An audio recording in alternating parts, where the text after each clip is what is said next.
It's another session at Grove Studios, Acoustic Alternatives with John Bommarito. Show number 90-something. I'm losing track. I don't know. I started doing it just a little over 5 years ago at the encouragement of the folks at Grove Studios in Ypsilanti.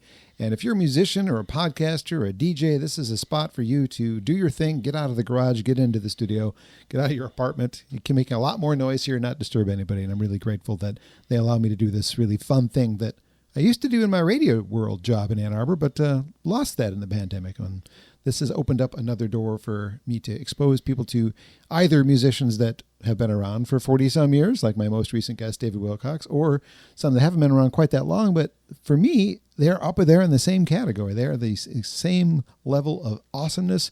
Today, it's the Michigan-based artist who got my attention at a showcase many years ago at the Arc, where I think it was just one song. He did Marshall Street from her second album, Leaving Marshall Street. One song, and I was hooked.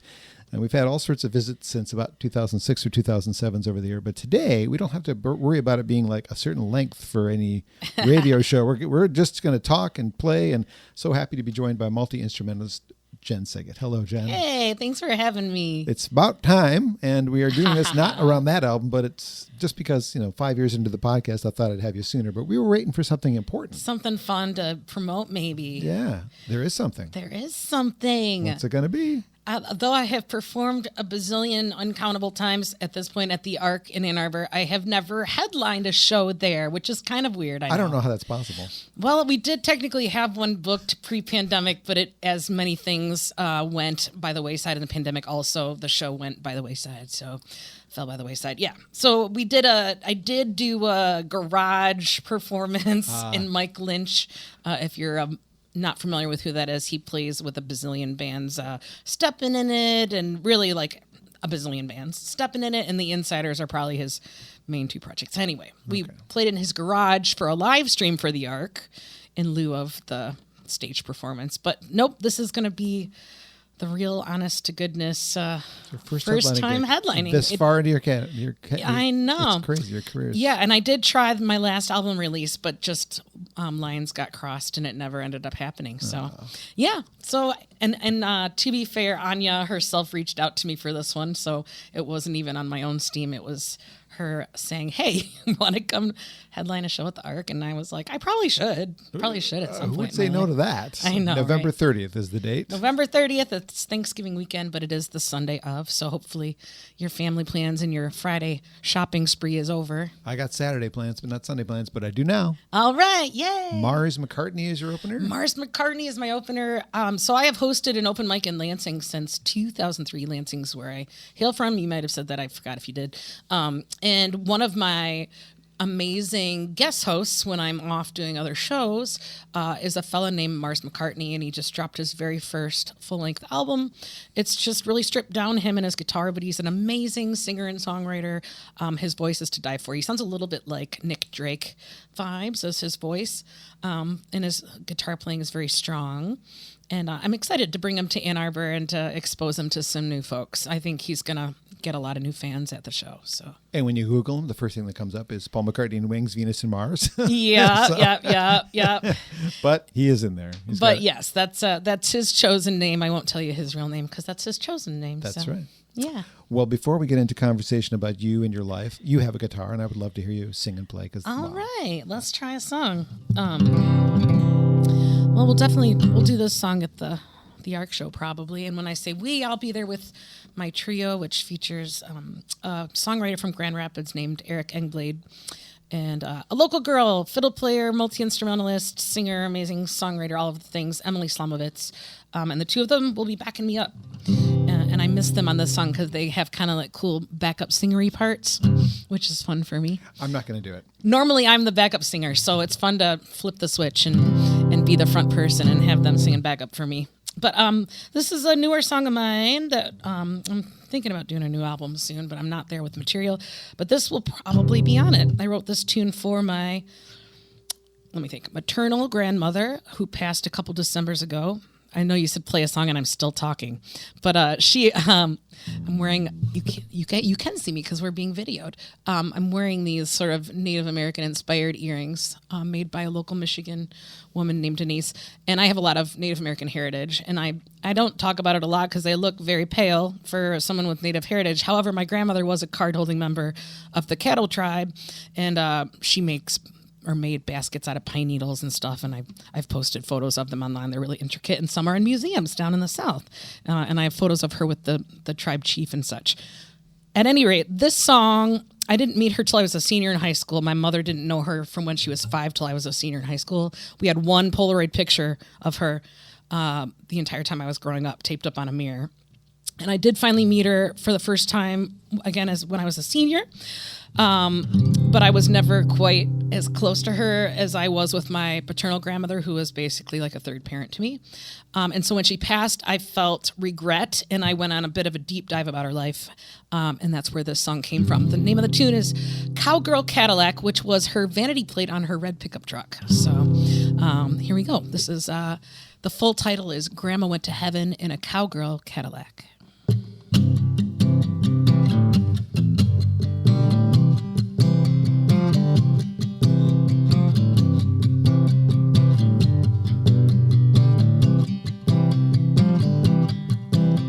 Grandma went to heaven in a cowgirl Cadillac. Candy apple finish, can of Lone Star on the dash. In a neon halo with blue jean wings, pulling 777s on the side machine. Grandpa went to heaven in a cowgirl Cadillac. Born in Louisiana where the South Red River winds, whittled in the slashes from the bough of an old swamp pine. Poster child of the silent generation, a basket weaving wife for the kind donation. Born in Louisiana where the South Red River winds. Grandma went to heaven in a cowgirl Cadillac. Candy apple finish, can of Lone Star on the dash. In a neon halo with blue chain wings, pulling 777s on a slot machine. Grandma went to heaven in a cowgirl Cadillac.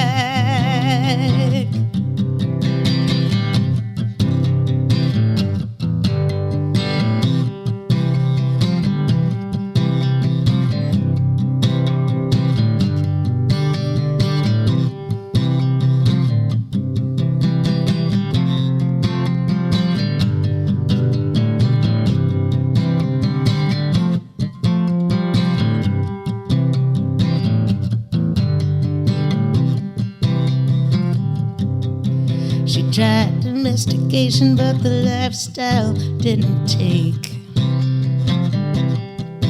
The honeymoon was over before they cut the wedding cake. 3 kids later, she was starting to drown. Put the girls to bed one night and then escaped town. She tried domestication, but the lifestyle didn't take. Grandma went to heaven in a cowgirl Cadillac. Candy apple finish, can of Lone Star on the dash. In a neon halo with blue chain wings, pulling 777s on the slot machine. Grandma went to heaven in a cowgirl Cadillac.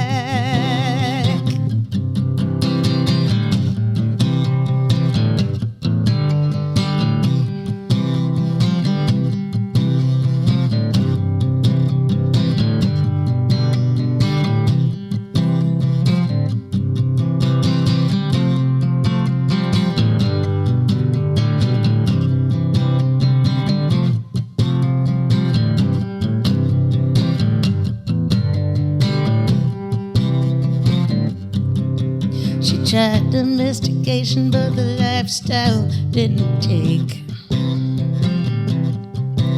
The honeymoon was over before they cut the wedding cake. 3 kids later, she was starting to drown. Put the girls to bed one night and then escaped town. She tried domestication, but the lifestyle didn't take. Grandma went to heaven in a cowgirl Cadillac. Candy apple finish, can of Lone Star on the dash. In a neon halo with blue jean wings, pulling 777s on the slot machine. Grandma went to heaven in a cowgirl Cadillac. Grandma went to heaven in a cowgirl Cadillac. Alma went to heaven in a cowgirl Cadillac.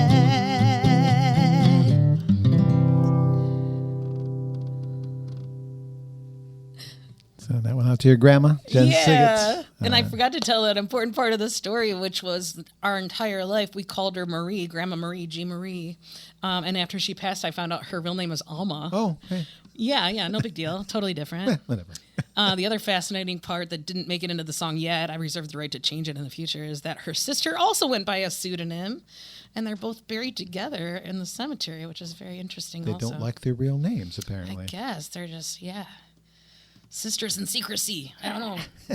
Jen Sygit is my guest today on Acoustic Alternatives at Grove Studios. It's a song you will probably hear at the Ark if you go on November 30th.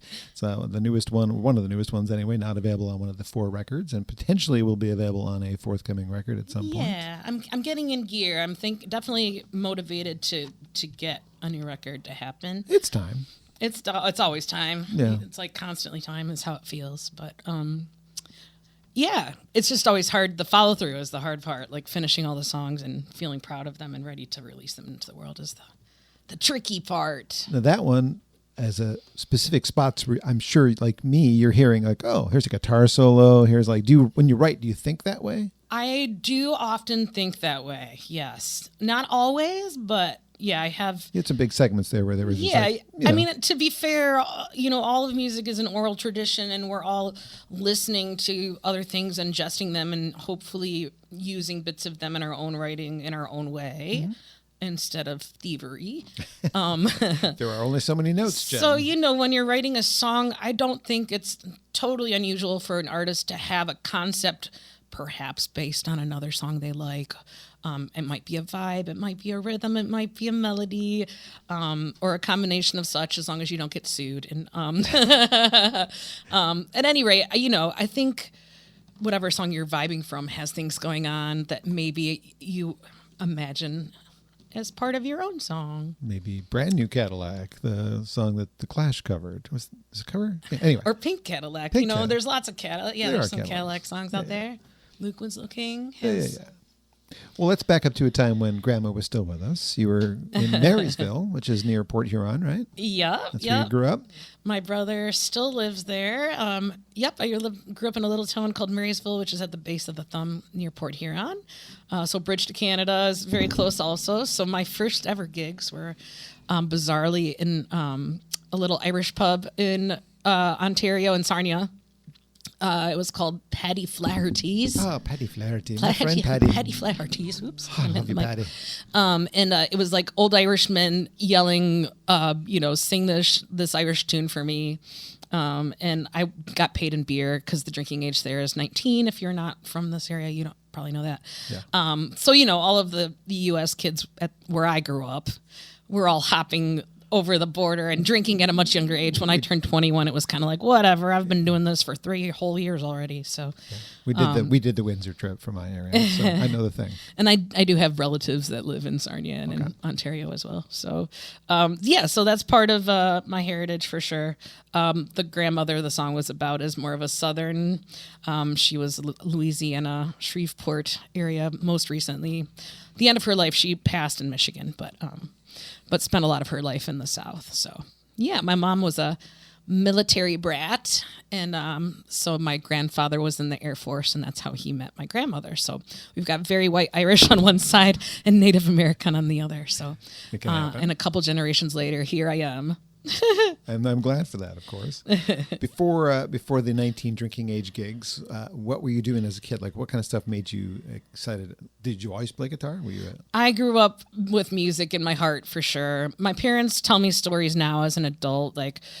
I was the first child. If you believe in birth order things, it usually means you listen to your parents and, you're well behaved. And that was me. I was very well behaved. My brother was the hellion. I'm throwing him under the bus, but it's okay. And my father said a story where a couple nights in a row I was not being a good child, in his opinion. What? Not me. I would never do that. And he eventually came in my bedroom. The lights were off, but I was up, and he turns the lights on and says, "Jennifer, why are you not in bed?" And I said, "I can't sleep because of the songs in my head." That's a direct quote, according to my father.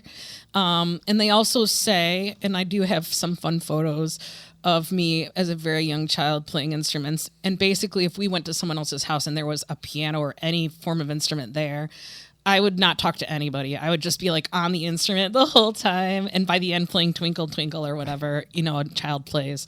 And I do have photos of me at like 5 or 6 years old on the piano and with really bad finger form going, ha, ha, ha. That was your first instrument was piano then? I think that's just a really available instrument to children.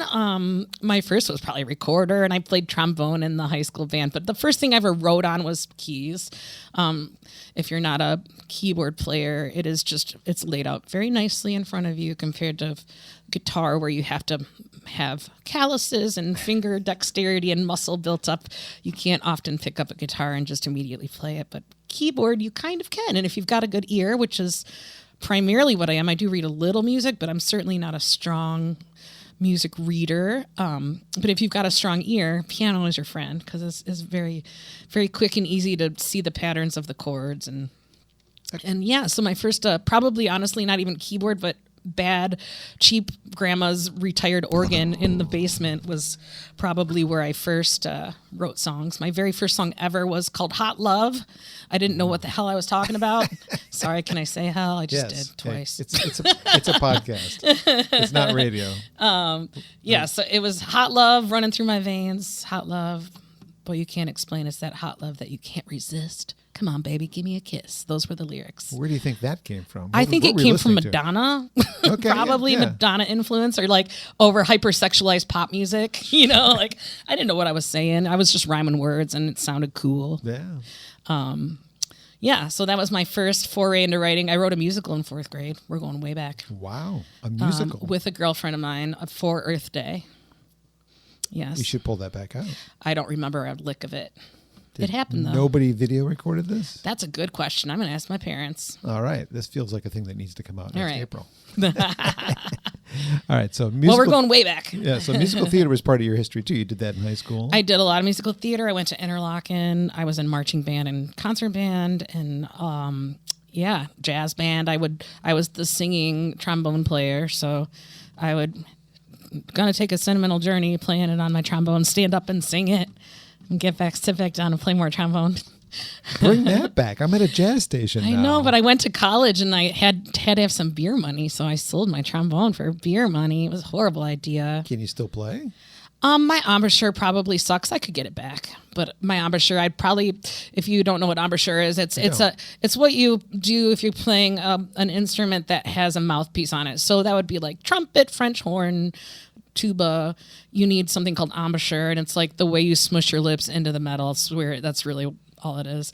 But that increases in intensity the smaller the mouthpiece and the higher pitch of the instrument. So I used to play trombone, so at this point I could probably play tuba. But it would take me a while to get back into form to play trombone, is my opinion. I'm surprised all those Lansing nights watching Stepping In It, you didn't get up there and say, hey, I can I can play trombone. Can I step in over here while you play another instrument? I know. I do wish that I would have kept it and kept the skill up more, but it isn't something that's super conducive on your own. It's as you mentioned, it's kind of like you play it in a band or with other people. Right. So as a songwriter, I gravitated more towards instruments where I could just back myself up instead of requiring other people to play with. Fair Although enough. it is very fun to play with other people too. Oh, yeah. And now I try to strike a balance of both. You should. It's good. What did you study specifically at Interlochen? Well, I went several times to what's called their All-State program, which is actually run by U of M. Okay. Ironically, we're in Ann Arbor. And so you wear maize and gold as your uniform for camp. And that's a 2-week program where it's very much like you just immerse yourself in one thing. So for me, I was a vocalist, so I went for their voice program. So it's like you're in a big choir and you do like a female madrigal and an all-female ensemble, and maybe like you audition for some small ensemble, and it's just all intensive singing all the time. And then my last foray into Interlochen was for what's called their international program. And it's 8 weeks long, and it's a little more like college. And if you're someone like me with more of a well-rounded interest in the arts, it was preferable because I got to take voice, piano, trombone, visual art, which is something I'm also very into. I had a painting hanging outside of Kresge Auditorium for a while because my professor liked it enough that it got picked to... I keep hitting the mic. I'm sorry, John.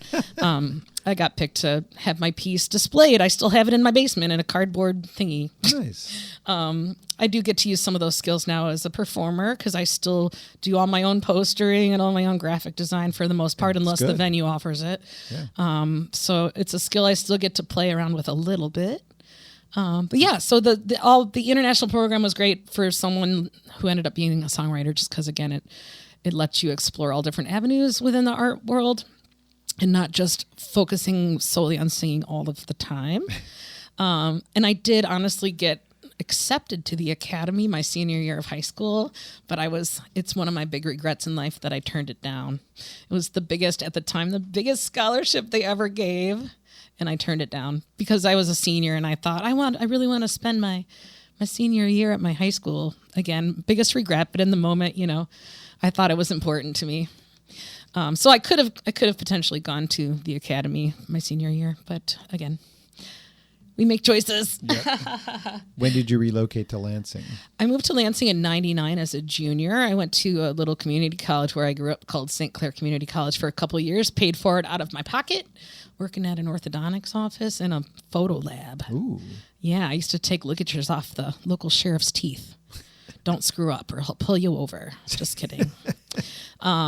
Yeah, so that was how that happened. I transferred in as a junior as an English major, and then I sort of morphed what I ended up wanting to do, because you sort of change your mind throughout college what you want to be when you grow up.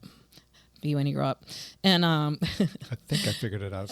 Yeah, so I thought I wanted to go into advertising, and so I morphed my English degree sort of into an advertising degree by going and seeing what they were required to take for the College of Advertising, and then doing as many of those as I could through English, which I was able to do quite a bit. So advertising and psychology and things like that.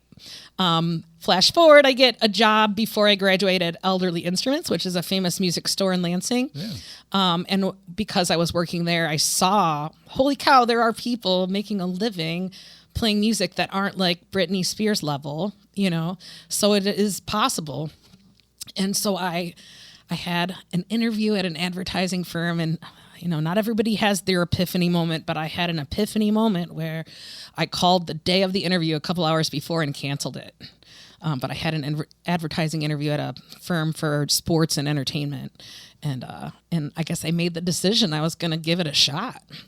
And so, yeah, that was probably around 2002 or something. And then 2003, it was probably a little bit later than that, actually. It was probably a little after my first record came out in 2003. But I think it was slightly after that I made the real go at doing it for a living. So, yeah. First record. Camera.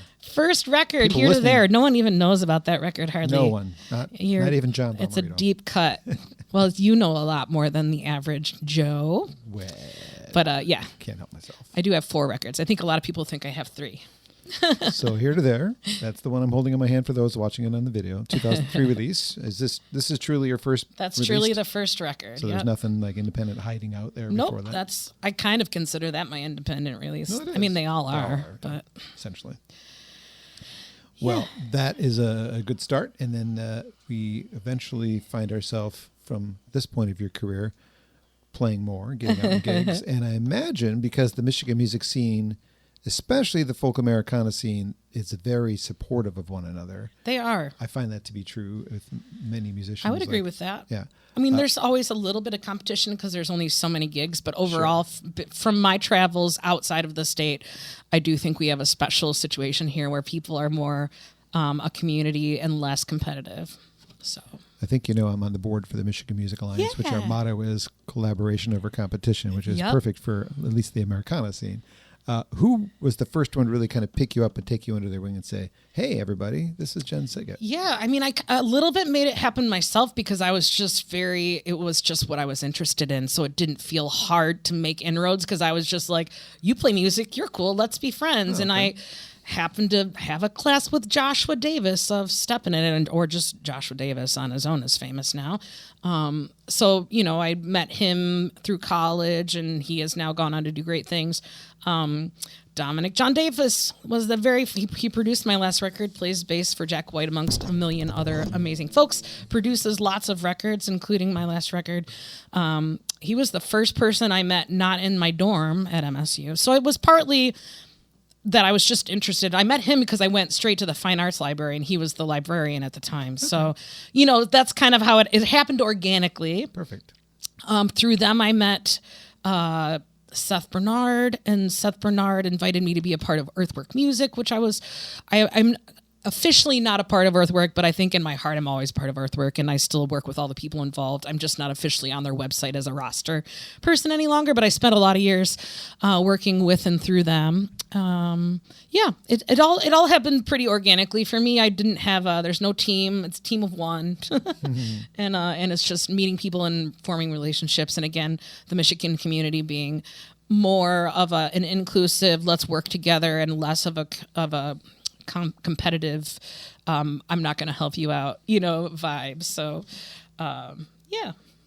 My guest today on Acoustic Alternatives is Jen Sygit. We're at Grove Studios in Ypsilanti. Jen, take a breath and then do another song and tell me what it's going to be. Oh, I haven't decided. Okay. It's early for my voice, even though it's not that early. What do I want to do? Well, consider this podcast an introduction to people that may not know who you are. So put your best feet forward. So somebody that maybe has never heard of you says, wow, what a great song. I want to go see her at the Ark on November 30th with Mars McCartney, or one of the many other gigs coming up. This is her song called Tuning. Har har. Well, this is still one of my favorite songs that I've written. It's from my latest record. I took a trip to Switzerland to visit a friend of mine. She's a Michigan native, but she married an Aussie, and he works internationally all over the world. So Switzerland's a nice neutral spot for them to live. And I was able to go visit and take an honest-to-God vacation. And I wrote this song while I was there called Smell the Flowers.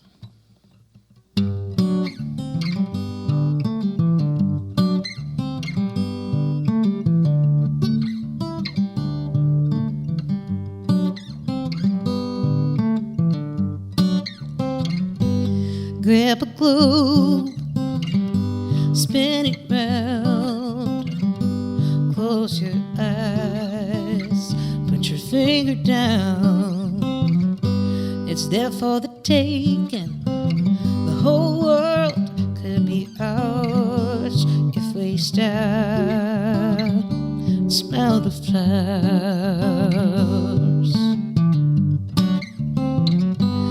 flesh and bone, joy and pain, beneath the landscape, the soil's the same. It's unsown dreams turn kind men out. So let's start, smell the flowers.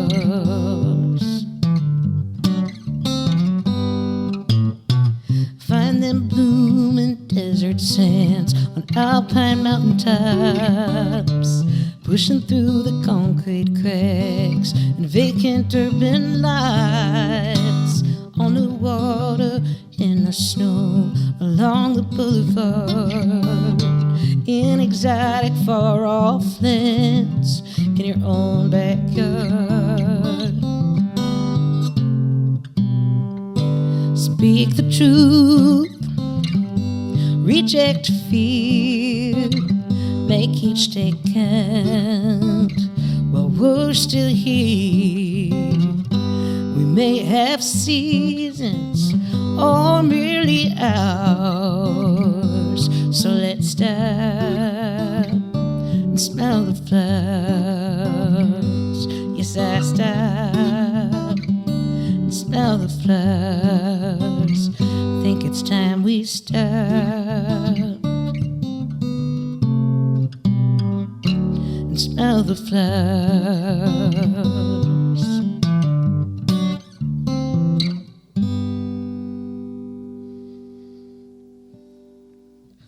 Smell the Flowers from the 2018 release. It's about time. Jen Sygit, my guest today on Acoustic Alternatives. We are at Grove Studios in Ypsilanti, grovestudios.space if you want to check it out yourself and see what it looks like. I encourage you, especially if you live in the Ann Arbor, Detroit area, to consider this a place to do the band practice you've always wanted to do but are afraid to disturb your neighbors. I've mentioned this a few times on the radio side of my career. There's a neighbor I have that is old enough now to be a drummer in a band, but I didn't know that because I've never actually met this kid until one day he's walking down the street like, hey, I've heard you play drums. By the way, 20 minutes from your house, there's this place. I'm trying to encourage him, like, I don't necessarily want to hear you play drums unless it's in a bar. So anyway, it's good for that. It's good for not disturbing your neighbors. And Grove has been a supporter of Acoustic Alternatives, not just the podcast, but now also a segment on a radio station, Sonic Coast, that I do at 3 o'clock. And these songs from these sessions end up on the Acoustic Coffee Break. So that song will likely get spun as part of that because all of the songs are available for the Acoustic Coffee Break. And that's thanks to Grove Studios. So You're a busy man. I'm a busy man. I do things. The Acoustic Alternatives name has an umbrella. It has the podcast. It has the internet radio shows on Radio Cobra Detroit and Sonic Coast. And it has the weekly playlist. So it's multifaceted and it has as much as I can do without having an FM signal to reach people to share this kind of music. So I'm glad that you're here. Well, I'm glad you're here, and I appreciate you having me. And thanks for all of your support over the years. And yeah, you know, you're one of my biggest supporters. We're going to talk about that in a minute. But I have a tough question. I don't want it to be anything other than I don't understand. That's why I'm asking the question. Okay. I don't understand this and why.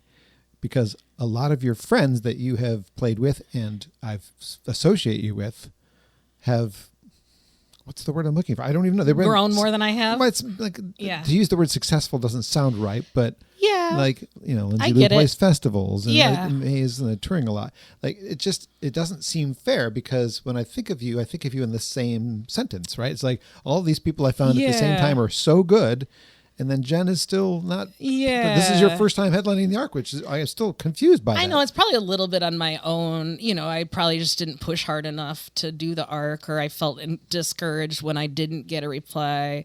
You know, the last time I did a CD run, which is honestly the case. I'm not trying to throw anybody under the bus. I love the Arc, but I did email them 9 months out and didn't hear back. So, you know, I did try, but also should I have emailed them 5 times in that 9 months? Probably. Maybe. But, you know, so that, you know, it probably definitely partly falls on my own shoulders. I think I also have learned to not compare myself because I honestly feel mostly happy with where I'm at when I'm not comparing myself to other people. And so I'm trying to do that less and just be happy with where I'm at because I am seeing progress like financially and work-wise, and I've got my gigs sort of whittled down to things I only enjoy. I don't do things I don't enjoy anymore, and I'm happy to say no to things that I never used to say no to.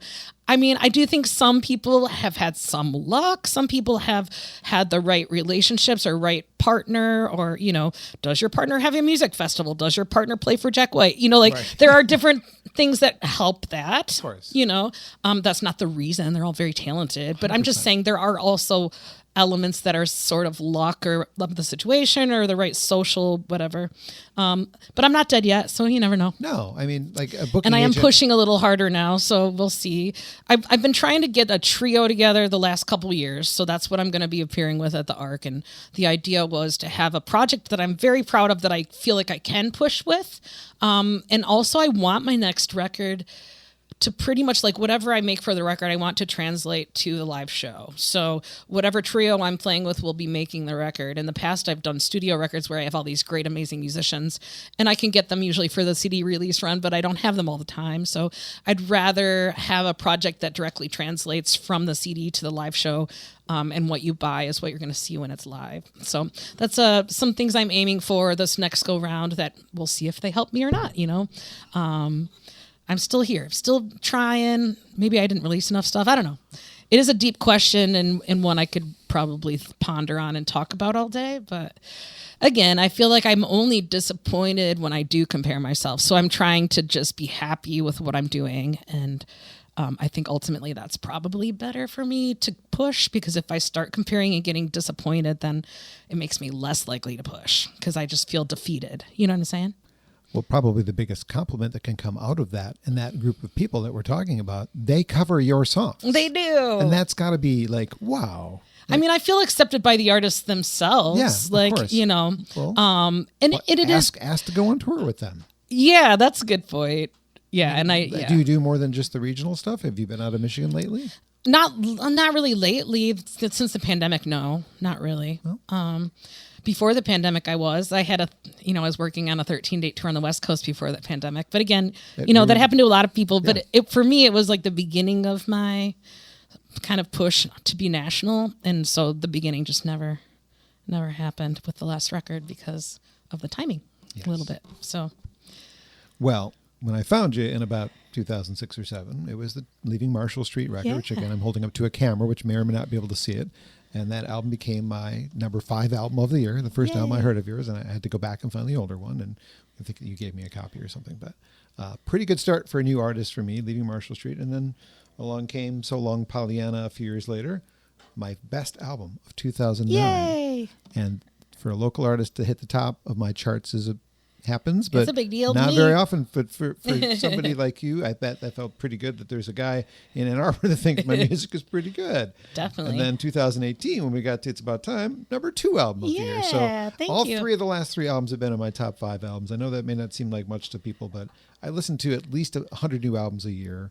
It means a lot to me. I rate them, on a scale based on the songs, and it's math. I can't touch you, but I did do 10 years as a DJ in Lansing for the local radio station. So I know what it's like to be inundated with new music all the time and how it feels when you can actually cut through the din to be played or to be honored with anything in the top 5 of anything. So it's a testament to your songwriting, though. thank you. The songs are great, and I understand partially why it takes you a while to put out a record, because like another person I'm a big fan of, Kylie Phillips, she's very meticulous about what she puts out. Yeah. She doesn't put out something that's pretty good. She puts out things that are great. Yeah. So And I'm not prolific either. I don't know about Kylie as far as how many things she writes versus what she releases, but most of what I write gets released. That's the other thing is like I don't have like a ton of stuff.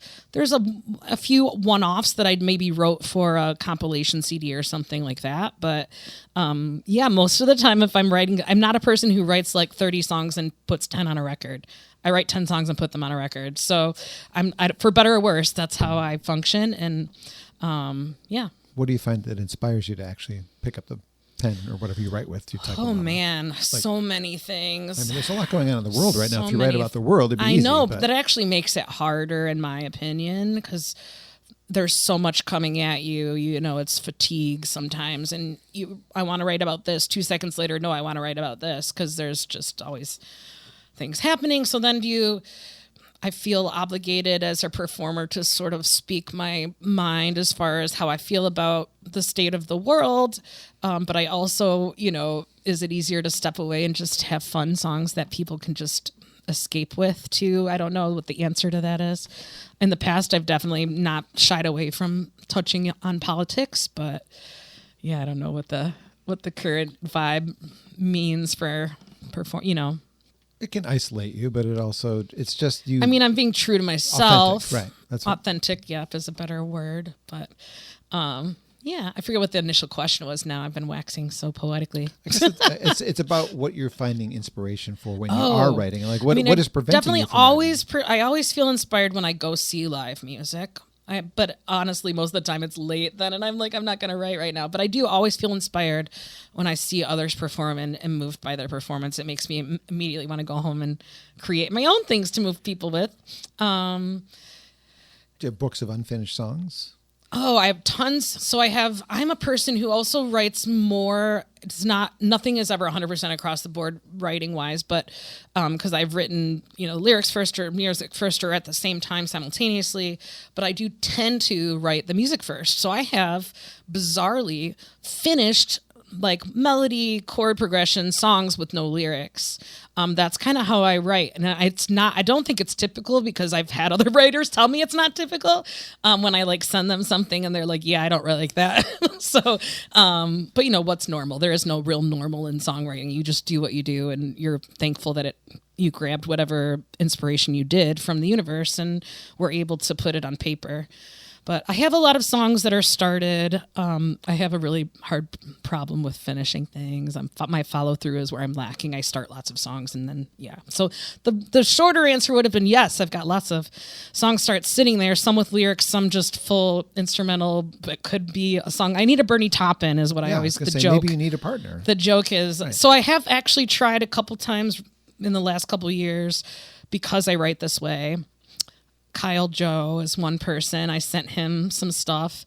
Another person you probably don't know, her name's Jillian Van Strat. She's actually an upper echelon reporter for MLive, but she and I came up at MSU together, and she was an English major also, and so we had some higher level courses of English together where we were like reading things and writing papers and editing each other's work. And she's a very strong writer, very creative person, and very into music. So we've sat down and tried also to work on, I do try. I've co-written with other people, Rachel Davis, we co-wrote Pay For What You Get together. And co-writing is good. It can be helpful. You have to really feel able to be vulnerable with the other person. That's what they do in Nashville. And they come up with, Yep, true. Yeah, I wonder, depending on what you mean by Nashville, because if they're just like staff writers, sometimes I'm like, I guess I don't know what their inspiration is. It feels less personal to me, though. It's more the concept that you could sit down and write with somebody, even if you don't know them very well. Just find people that have similar thought patterns to you. Sit down. If you want to write more songs, I want more music from Jen, so I'm being selfish. I know, me too. I want more Jen Sygit material too. Well, that's just me, like I said, being I think also too, the older you get and the longer you're in the biz, you start feeling like you're repeating yourself or copying things you've already done. So I think that has I've never been a prolific writer, but I don't think it's helped me speed up as I've gotten older. I think it's the opposite, where I'm too aware of the audience, too aware of what I've already done, and not trying to copy other things or, I honestly do think I'm kind of stepping out of that a little bit now. I'm feeling, I did, recently I was an instructor at a songwriting retreat called Hugo Songs, hosted by Nicholas James Tomasma, who's a Grand Rapids songwriter. It's Nicholas James and the Bandwagon is his project. And one of my 3 workshops I had to present as an instructor, I did one on basically like borrowing versus stealing. And it was very fascinating to like really sit down and like look at songs that have borrowed heavily from other songs and things. And it made me feel less weird about it. And like once you really start like realizing, we all know it's an oral tradition. We all know we steal from each other to an extent. I do think obviously you should be stealing and putting your own self in there somewhere. It shouldn't just be mimicry. It should be, homage as opposed to mimicry. But it did help me, though, putting that workshop together helped me feel less bad about borrowing things or being less concerned about accidentally. Like my first song I played today on the podcast is very much Springsteen vibes. And I'm at this point, I guess I'm sort of unapologetic one of my side projects is a band called Stella with Joe Serapere and Juliana Wilson. And when Joe first heard Cowgirl, Cadillac, she's like, it's just a Bruce Springsteen song. So, but it didn't bother me. So I think I'm making some progress in the, we're all doing the same thing. And, Bob Dylan was paying homage constantly to Woody Guthrie and like literally stole a melody and chord progression and wrote his own words over it in a tribute to Woody. So, I just think, again, we're all doing it. And I'm trying to give myself more grace than I give others. Or not more grace, but at least equal grace is what I'm trying to say. Because I give other people grace about it, but I don't give myself grace about it. You know what I mean? That's how music progresses, though. I mean, the MC5 and the Stooges gave us the Ramones, or Ramones gave us Green Day, whatever. And the Beatles gave us everything, and the Stones gave us... the Beatles were really just sucking everything out of the American rock and roll pop songbook, really. So nothing to feel like guilty if you about. watch those behind the scenes DVDs or whatever, or not DVDs, but the documentary. Yeah. I mean, they're in their downtime, they're playing all these American rock and roll tunes. They covered Motown back in their early days too. Yep. But they were really good, especially in their later career. The early career, they maybe were doing a little more mimicry and a little less homage. But by the end, it was like they're taking things and reworking them. And that's how, in my opinion, that's how magic happens in the biz the most, is just reworking something that's already happened or making something completely new. But yeah. Well, you just played a bit ago a song from the latest album, It's About Time. And so I know that there's not enough ready for a new record, but on this one, we mentioned you worked with Dominic John Davis, who produced it, kind of encouraged you to make the record, actually. He somehow roped in Luther Dickinson to help you.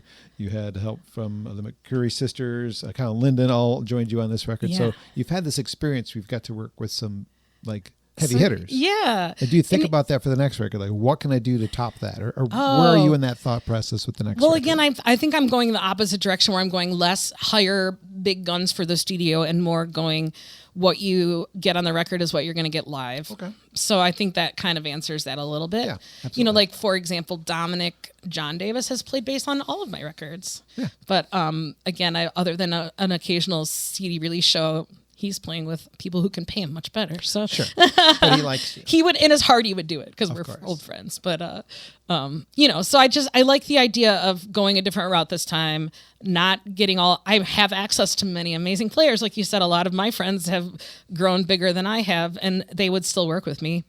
It's just I think this time I want to just do something different and just go with almost a live experience, like what you're getting again. What you hear coming out of the studio on the record, we would just be pretty much doing live is my intent for the next project. So. Okay. If there was a project that included more guests like that, do you have this working wish list in your head of boy, I'd really love to work with Oh yeah, sure. 100%. Buddy Miller would be up there for me. If I could crowdfund enough money to have him produce something that would make my life. I have I've got one step away from him a couple different ways. Sure. So I'm close, and I feel like I could, again, make it happen if I had the funds. I have a concept for an album, maybe that will be not this next album, but a future album. I want to do a duets record, and I want to tap all of my famous friends and co-write a song with them all and have that be an album. So that's something in the back of my mind. And I also love singing with a big band with horns. So that's something I've always wanted to do for a record. I did a little bit of it on the last record. But again, it's hard to bring that into fruition on a stage in front of people. It would probably end up being more of a studio project and not really ever doing shows out. But I have lots of album ideas and concepts I want to do. Okay. Again, a follow through. Got to finish those songs. I can start writing and feel inspired and have concepts of albums, and I got to finish the songs. So, if you're Bernie Taupin or if you're a Bernie Taupin type and you're listening to this, give me a call. Yeah. How about another song? Yeah, sure. We've been.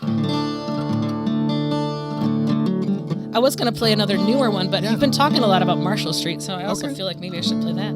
And I'm already in tune for it, so it's a win-win.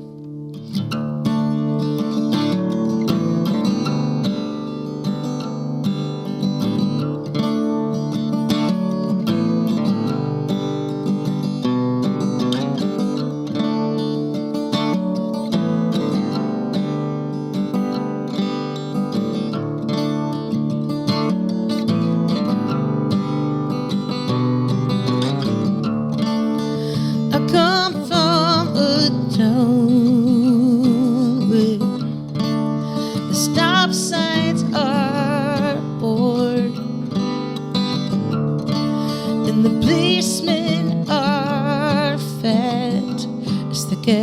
pockets of the man next door, where it's hard to find your voice, 'cause you feel like crusty strings, and there's 1,000 shiny new guitars held there waiting in the wings.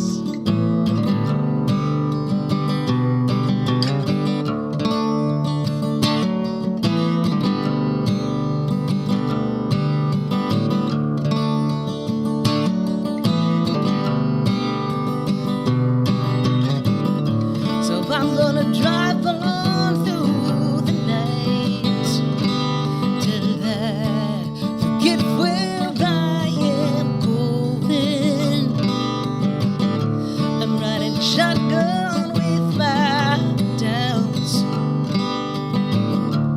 but my cup is overflowing, yes, 'cause the days go by too fast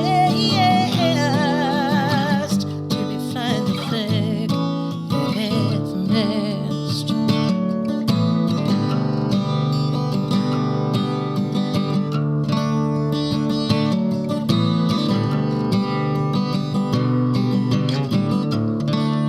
I came to rest in a city where the days and nights are seamless, and you see yourself reflected in the faces of the dreamless.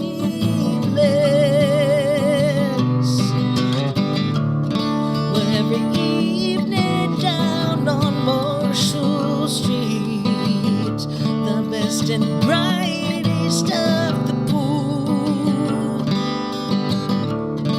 up a bluebird bus and fly away, brave pawns in a rich man's war, a rich man.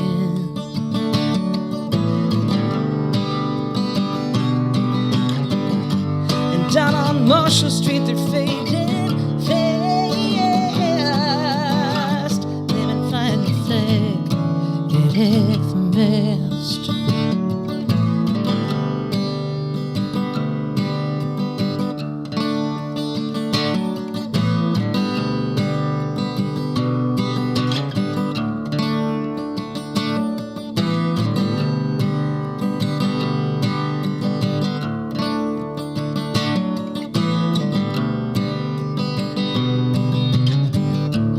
I was delivered to this country, yeah. I was born in the USA, where you can say whatever you like, as long as they like what you say.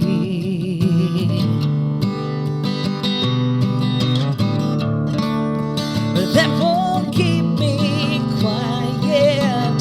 Know that won't hold me down. I've got two empty and strong lungs, and I'm gonna push some air around. Yeah, I'm gonna push some air around. Are you gonna push your air around? 'Cause the days go by too fast to be flying the flag at half-mast. Yeah, the days go by too fast to be flying the flag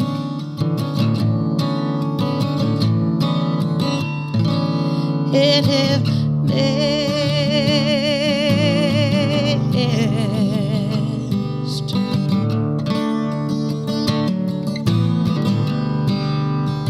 How are you flying your flag? How are you flying your flag?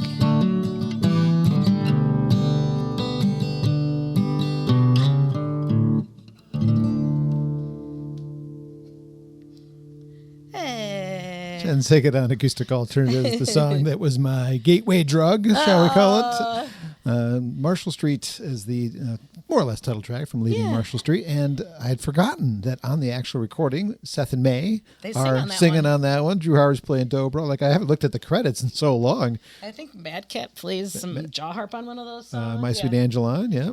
And Sam Corbin engineered that whole record, who's another Lansing. He was a Lansing, but now he's an Ann Arbor songwriter. Ypsi, yeah. I haven't seen him. That's right. Sorry, you got to differentiate. We are in Ypsilanti right now as well. Oh, right. Good point. So that is a song that I said was the reason that I said, "Ooh, who is this?" and then started following and paying attention. And so there's always a starting point when you find your new artists, and that's the one for me. So 2011, we'll back up to that year because when you came with Sam Corbin to the studio to perform, you also brought somebody who I had heard of but didn't know. You brought Lindsay Liu and Josh Rubilko with you that day. I'm like, I didn't know who this was. And so during that interview, I re-listened to it recently because I wanted to kind of review some of the things we talked about in the past.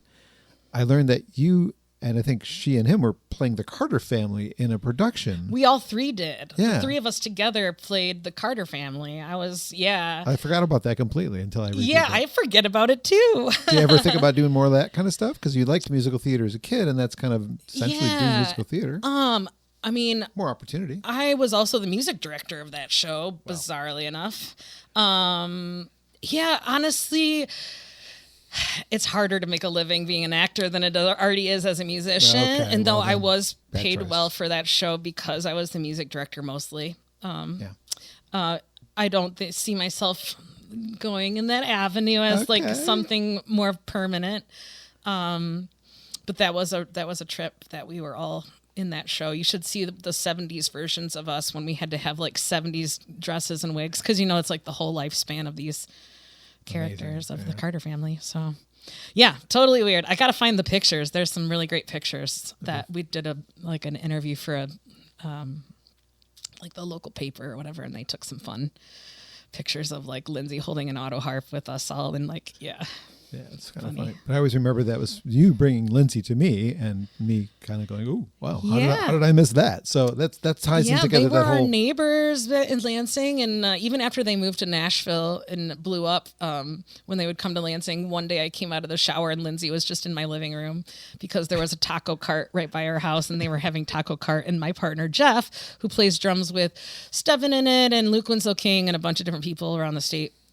He was getting tacos, and so she was like, I gotta go to the bathroom, and so he's like, oh yeah, go use the bathroom, but I was taking a shower, so when I came out she was waiting in the living room to use the restroom, which was really funny.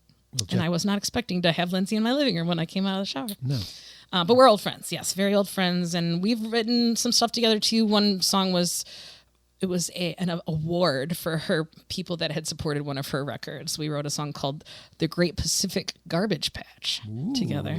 So you'll have to get a hold of her for that because I don't think I even have a copy of the recording, but that exists out there somewhere. Her and I singing in a song we wrote together called The Great Pacific Garbage Patch. And I got to see her at Bliss Fest with her new son, and super exciting to see her growing her family. And yeah. I was completely honored. I just went to her show at the Arc last week or the week before. I didn't tell her I was coming. I didn't reach out to try and do a podcast with her, even though I want to, because I knew there's a new baby, and I'm like, that's not even going to work. So I didn't bother. But when I got there and I walked past the sound guy, he said, "Oh, did the manager find you?" Lindsay said that if you're here, that she wants you to do the intro. I'm like, what? Yeah. Like, I haven't done those. Like, I don't even do that anymore. But like, yeah, Lindsay wants me to do it. Of course I'm going to do it. Of course you will. So I just honored that she actually even thought of me, because I wouldn't thought it'd be a thought on her brain at all, especially when she has a new baby. But I know, anyway, and I don't see her that often anymore. It's like ships passing. He's usually at a festival really quick for like a few minutes. But there was a point when we spent a lot of time together, and she sent me a very sweet text message that led into a short convo last fall. She was at a venue in Fenville, Michigan, the southwest part of Michigan, called Salt of the Earth, which is an amazing eatery, but also they have great live music. It's curated really well. And Lindsay was there, and they were playing some of my music in the overhead before the show, and she just was like, I just wanted to let you know you're one of the best that ever was. And I sent that to Josh, and he said I should tell you directly. Yes, you should. Yeah, so, but the feeling is mutual. We're very old friends, and I'm so lucky, all of my musical friends. I know it did happen organically, and it was just because we were all into it. Yeah. When I joined Earthwork, Seth Bernard wrote me a handwritten note, and it said, do you want to be in my songwriting collective? Circle yes or no. And then later it became like you had to get voted in, and it was like all, but like when I joined, it was very much like grassroots. There wasn't even an Earthwork, it was, so yeah. That's that. Well, let's talk about one other thing we kind of grazed over. You did a radio show for many years, and did it actually get syndicated? Because you mentioned that it did in one of our interviews. So before I even took it over, it was maybe going to be on Sirius XM. And so the real story is a woman named Lynn Farino, who was a DJ for a long time at Lansing. It was LCC. Now it's Lansing Public Radio. I think it was LCC then. And she had a show called Strings and Things. And it had gained quite a bit of popularity. And she was leaving the station to go teach at Specs Howard in Detroit. Which doesn't exist anymore, but I didn't even know that. it got folded into Lawrence Tech. Okay. Well, at the time, the Lansing station was like, hey, we want to still have a show like this going. Would you want to take Lynn's show over? And I was like, of course I would, because it was a fabulous show, and she's fabulous. We're friends. And then Lynn kind of came and said, you know what? I think I've done it for so long. I'd like to keep the name of my show to myself. And I was like, totally understand. And so the station was like, create your own show. Started off as an hour, ended up as 2 hours for the last 7 years of my run. And it was great. It was hard to squeeze it in sometimes as a performer. Mm-hmm. And I pre-taped it all the time. It was never live. So I was never stuck in the studio. I was always pre-taping it. But it was a good experience, learning experience. I didn't mind all the free music. I certainly still get it, even though I haven't had a show since 2020. I still get email submissions and CDs occasionally in the mail. So if you're listening to this, you can stop sending me your CDs now, although they're lovely. Yes. And was that something you wanted to do as a kid ever? Was radio something you ever thought about? It just an opportunity came up and you said, love to make mix. I've always loved making people mixed tapes and CDs. And I did it even in college when CDs were already kind of passe. Yeah. I honestly still think about making one for each of my family members for Christmas. I think I'm an audiophile, and I love songwriting, and I'm music and everything about it. And I just always have from birth. And I'm kind of happy. I've tried in my life, even though I haven't expanded as much as other artists, I've tried to say yes to things and just try, even if I've never done them. So most of the time, I narrated a documentary, and I did video clues for a show called Quizbusters. It's like a high school version of Jeopardy, but it wins awards every year. It's a big deal. And I got to go be the video clues that pop up on the episode that they, so, I did the musical and was a musical director for the musical. And I'm not a music director. I just said, sure, I'll try, sure. You'll accomplish more things by just trying and saying yes. And if you're not too dense and you can pick up new skills, it usually goes all right, Yeah, I made my own website. I don't know anything about web design. Honestly, I can barely go back in and fix what I created because I just learned the skill for 2 days while I sat in a room for 2 whole days and made a website. And then the skills I picked up, I haven't retained. So I can go in and update my shows and such, but updating the little things I created myself, I don't even remember how to do it. So I could go back and teach myself again. Of course you could. You're smart. So shows coming up. We got the ARC show November 30th. There's the November 30th. Ebert and Friends, you'll be, as usual, one of the singers. I'm in the house band as a singer and occasional banjo or whatever they need. Do you get to do a lead song this year? I am doing a lead song this year. I forgot what it is, so don't ask me because it was assigned to me, which is fine. I've been on the show long enough that I've run out of songs to pick myself, so... They try not to repeat songs. They do a good. Erin is an amazing curator for that show. She's done a great job of not repeating things or doing very different versions of the same song if they are repeated. And then I'm also I'm in a Joni Mitchell tribute show with Emily Slomovitz, Billy King, and Sandor Slomovitz, who is half of Gemini, which is a local Ann Arbor duo that's been around for a long time. And Emily's dad. Emily's dad. And so we all do, we've done a handful of shows, including at the Arc of a Joni tribute show that we've put together. And so we're doing that in November. I don't know the date without looking. North Star Lounge, or where's that one located? It's here. I will tell you right now. She's got her website handy in her It's hand. Club 704. It's inside the, okay. What is that center called? Do you remember? I don't, but I It's like a multicultural center. Yeah. But the last show we broke their attendance record and they had to park people elsewhere. So, Wow. So if you want to go early because it'll probably be well attended. But yeah, so that'll be a fun Joni Mitchell experience. And then another tribute show I'm in December, not local to Ypsi Ann Arbor, but with Mark Lavengood, who's another former member of Lindsay Lou and the Flatbellies,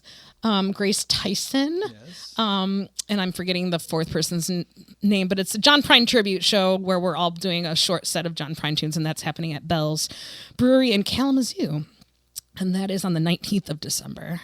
So some good stuff coming up for sure. Yeah, lots of fun, good shows coming up in the next couple of months. Do you prefer playing solo or playing with a band? What is your preference? Oh, I like them both for different reasons. Bands are super fun, and having friends to ride around in a car with as opposed to by yourself is really fun. And there's a certain synergy and safetiness of having a band back you up. However, it is kind of limiting. Like, you can only play songs they know in the keys they know them in. So if I'm having a bad voice day, I I can, but it'd be kind of a jerk move to be like, just kidding, we're going to play this in A flat or, whatever. So I like them both for different reasons. I can do whatever I want as a solo artist, and I have to stick to a certain set list and range of songs with the band. But they both have their good moments in their own ways. Stella, the band that still is active, is there any things booked? Yeah, we're not super active. We only had one show booked this year. We just did it. It was up in Grayling at the Osable Artisan Village. They have a brand new theater they built up there, and we just played there last weekend or the weekend before. Not a lot of shows for Stella this year, but yeah, the band still technically is active. We released our last record, I think, in 2013. No, it's more recent than that, 2023. Oh, see, I don't even know. You lost a decade. Oh yeah. What year is it? 2025. I'm Yeah, I know. I showing lose my decades age. too. Backstage Pass you did for PBS in your own town. I did. Yeah, I won a Michigan Broadcasting Excellence Award for that show, and that got picked up nationally. So I was also getting emails from around the country That's what around I that want to era. know, Yeah, that show is no longer happening. Lots of budget cuts have happened, and it was PBS sort of related. So, but I was very fortunate to be a part of that show, especially like in its heyday. We had a whole episode. Later, they went to kind of like Austin City Limits used to also have full episodes, and now they split an episode. So I think we had the whole episode when I did it. So we had a nice long show, and then I had great musicians with me on that too. Tamina Garamy, who's still practicing fiddle a lot down in Austin, Texas. Excuse me. Drew Howard, who's sideman to the Stars. Yeah. And then actually Spencer Kane, who also played bass with Lindsay and the Flatbellies, played bass on that show, even though he wasn't a full-time bass player with me. But yeah, anyway, I've had a lot of great life experiences that I sort of pinch myself and say, did that really happen? Like Stella went and made a record in New York and went to Sirius XM and played on Pump Up the Jams with, I'm going to forget his name now. Fail. He's the co-founder of Cream Magazine. Dave Marsh. Oh, yeah. Who's also a Michigan native. Cream Magazine from the 60s, Cream Magazine. Yeah. And he's also Springsteen's official biographer and was the curator of the Rock and Roll Hall of Fame and such and blah, blah, blah. Yeah. And he's a fan. So we stayed in his apartment, and he brought us in and had us play on a show. And we got to sign the wall next to Hootie and the Blowfish and Cool and the Gang. And, Yeah, I'm sure there's other things too. I've done enough things. It's a good problem to have, but I've done enough fun things that I've forgotten some, and I have to be reminded. Like the play with It's a good problem. the play with Lindsay and Josh. Completely forget sometimes that even happened. Yeah. So, well, if you want to hear more stories and more songs, it's November 30th at the Arc, and I think we can get Jen to do one more, maybe on banjo. Sure, yeah, let's do a banjo tune since I brought it. Banjo tunes.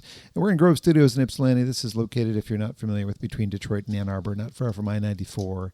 And grovestudios.space is the website if you want to check it out and see the various rooms and rent it whenever it's convenient for you on the hour. It's like, 1 o'clock to 2 o'clock, 2 o'clock to 3 o'clock, not 1:30 to 2:30. That's my only weird, if I have a complaint about it, it's like sometimes I don't want to be here at 1 o'clock. I want to be here at 1:30, but whatever. It's a small complaint. What are we doing? I think I'm probably just going to do One in a Million, which is a co-write with Joe Sarapair for the band Stella. Just because I'm already in the right tuning for it. I have been playing more banjo, and I'm working on a new banjo tune, but it's not ready to be played out. But having the trio lets me play banjo a little more, so that's another happy side effect. But this is one I've done a lot, and it's a good old-fashioned murder ballad called One in a Million.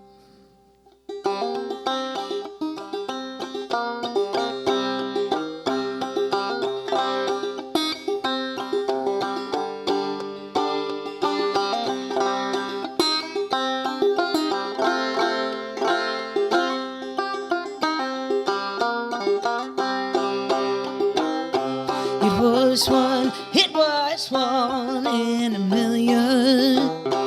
It was one in a million, they say. Man, he tried, some have died. They were never satisfied till they taken down the Southern Pacific train. Tell you now that my daddy was a hugger. He drove that boiler down along the mains. He could drag a slow freight down till it got there safe and sound. He was the greatest on the Southern Pacific train. And it was one in a million. It was one in a million, they say. When he tried, some have died. They were never satisfied till they taken down the Southern Pacific train.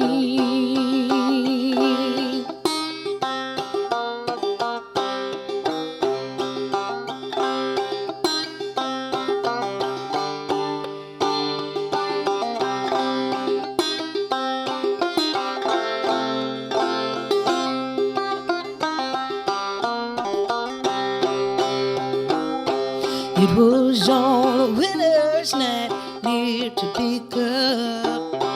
Who could say that novelty through the rain? No one heard, not a sound after he called for the bound till he pulled the ears on the Southern Pacific train. And it was one in a million. It was one in a million, they say.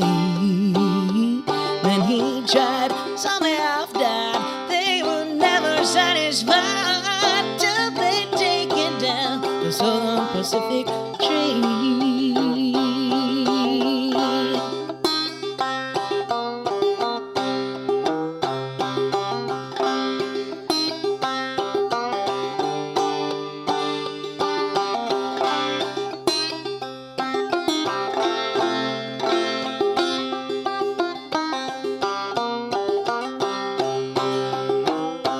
No one knows God for sure how it happened. No one knows how they hauled it away.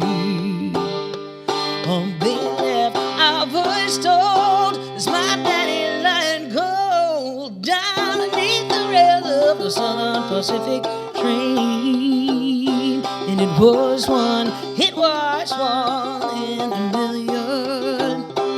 It was one in a million, they say. When he tried, some have died. They were never satisfied till they taken down the Southern Pacific dream. Many tried, some have died. They were never satisfied till they taken down the Southern Pacific train. Till they taken down the Southern Pacific train.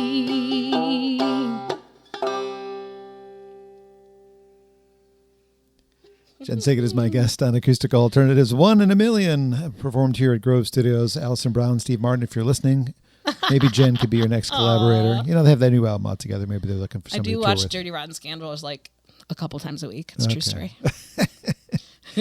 Great stuff. Thank you so much for sharing your talents and to talk to me. Thanks about for having me. I really, really appreciate it. I Long appreciate overdue. you. Well, thank you. It's nice to be appreciated, but you've been one of the best in this scene for a long time, and you deserve the, hey, let's talk about Jen. Let her play some music, and hopefully, if there are people who've never heard her on my show before, you know, I'll just be happy if they come to the Arc. Come to the Arc on November 30th. You'll hear a lot more 3-part harmony than you did today. Yeah, you had 0 3-part harmony today. 0 3-part It'd harmony be really today. hard to hear less than you heard today. And maybe we'll make John introduce me there. Well, I'll be in the audience. All right. I'll be there. It's a date. You said come. You're Yes. make sure I'm there. Yes, you're on the guest list. Woohoo. All right, grovestudios.space if you want to check the space out yourself, johnbommarito.com if you want to see the other 90 or so episodes that I've done over the years. If you want to support me, I have a Patreon page, which I make about $20 a month on, which is not much, but that's because I take some of the money I earn and give it to other people on Patreon to make sure I support other artists. So my playlist, my podcast, and my radio shows are all things I do for free. If you want me to be able to do them with a little bit of support, that's where you can find. So johnbommarito.com, there's a link to the Patreon page. You get access to old interviews that you can't hear anywhere else. That's what your reward is for that. So Jen, I will see you on the 30th. Sounds good. And thanks for listening. And the next one up in the queue for podcasts for Acoustic Alternatives, finally, jazz artist, great vocalist, one of my favorites, Olivia Van Gore will be the next guest. Thanks for tuning in.